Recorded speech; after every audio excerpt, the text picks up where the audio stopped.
Is your child telling stories that don't make sense? You might have a kiddo that tells a story that is all middle. There's no beginning and no end.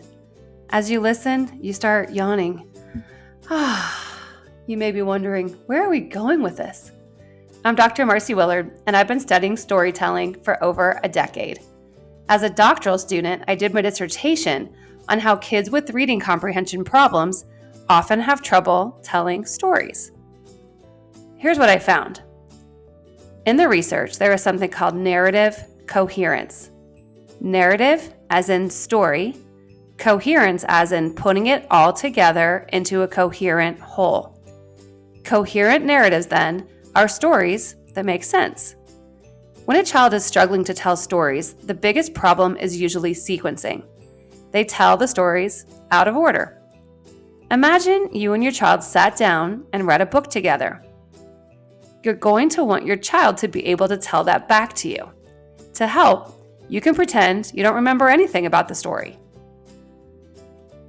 Your goal here is to have your child tell the story without getting lost in a lot of extraneous detail.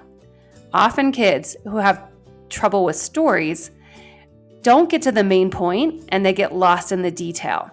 So start with the who. Make sure your child tells you who the characters are, focusing on the main character. Ask your child, wait, who is this about? Let's say your child says, Max the dog. Next, ask your child what Max is doing.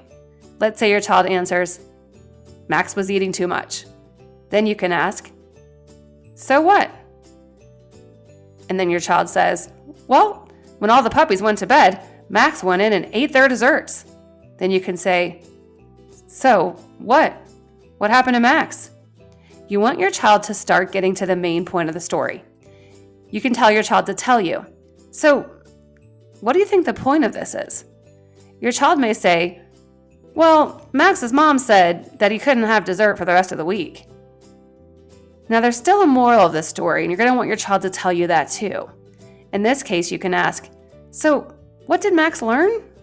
Your child may answer, I think he learned not to sneak dessert. That's a great answer. Tell your child, nice job. I think I've got it.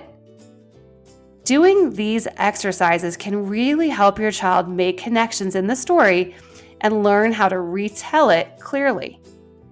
Ideally, you want the child's story to help you see what they're seeing in their minds as they tell it to you. If you have time, using a storyboard can help. You can draw this all out on a whiteboard. Even better, you can put little pieces of the story on index cards and have your child arrange them in order. At that point, ask your child to tell it back to you, referencing the index cards. So remember, narrative coherence is storytelling. You want your child to know how to tell stories back using the sequence step by step. Make sure they tell you who the main characters are, what they did, and put it all together at the end with a moral or a main point. Thank you for watching this and being willing to work on your parenting. We're parents too, and we know this is hard work. You can do this. Katie is here to help.